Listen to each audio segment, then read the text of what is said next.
উনি যখন বেসালশিপ গ্রহণ করলেন তখন তো ওনার যিনি বড় ছিলেন ওনার বয়স মাত্র 35।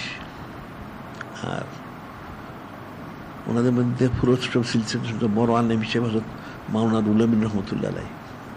আর এমনি বাতিনের দিক থেকে শর্ষিনার নেসারউদ্দিন রহমতুল্লাহ আলাইহি। ওনারও বাতিনি ছিল, তো ওনার কিতাবাদিও ছিল।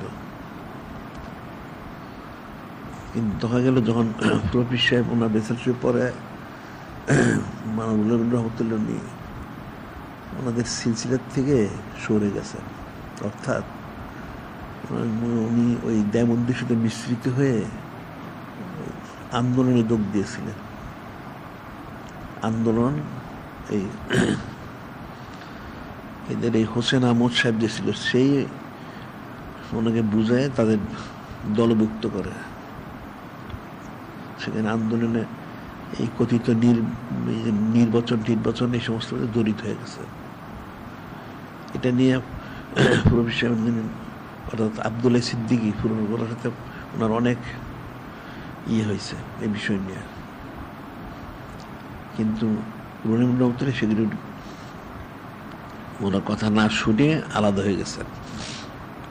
তখন তো ওনার বয়সও অনেক, প্রায় রহিমুল্লাহ বয়স তখন প্রায় 56-57 বছর। যার কারণে দেখা যাচ্ছে যেটা আমরা বলে থাকি যে আসলে সিলসিলার থেকে সরে গেলে ফয়েজটা বন্ধ হয়ে যায়। এই জিনিসটা মানুষ জানেন না। উনি যখন সরে গেলেন হযরত আব্দুল্লাহ সিদ্দিক কোনো কথা শুনলেন না, তখন কিন্তু ওনার ফয়েজটা বন্ধ হয়ে গেছে। যার জন্য ওনার ছেলের হয়েছে এলোমেলো মজ্জুব হয়ে গেছে ছেলেটা। আর ওনার সিলসিলার যারা ছিল এদেরও হাল ব্যতিক্রম হয়ে গেছে।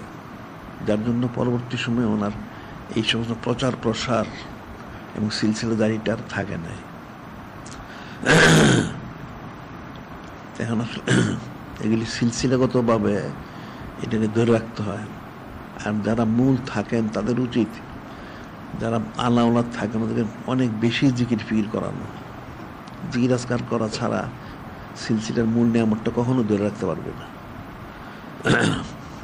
এখন এই সমস্ত বিষয়গুলি থেকে ওনাদের সাউনি উমরি মোবারক থেকে যেমন নসিহত হাসিল করতে হবে, কীভাবে কী করে রিয়াজত মাশাক্কাত এবং সিলসিলাগত দিক থেকে কীভাবে সিলসিলাগুলিকে জিন্দা রাখা যায় সেটাও একটা নসিহত।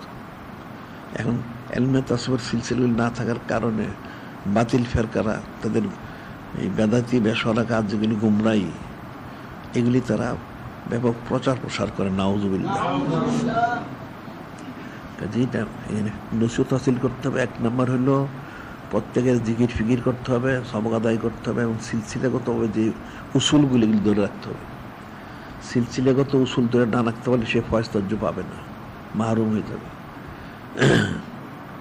এটা প্রত্যেকের জন্যই, যারা মুরিদ মোতাবেক হোক বা যারা আল্লাহ যারা আছে তাদের সকলের জন্য একই হুকুম, অনেক জিকির করতে হবে। তখন খেলাফত প্রাপ্ত হইলে তখন ধরে রাখতে পারবে। আর যদি খেলাফত প্রাপ্ত না হয় তাহলে আর ধরে রাখতে পারবে না। এখন অধিকাংশ লোক গদিনশীল যারা আছে, এই জন্য এলমে তাসওয়ুফের যে হাকিকতটা এটা প্রকাশ পায় না, নিজেরও সেটা রক্ষা করতে পারবে না, অন্তর টেসলা না। কাজে বিষয়গুলি ফিকির করতে হবে।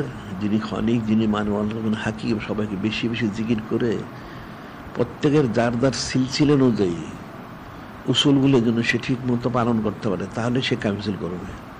সেই তৌফিক যেন দান করেন।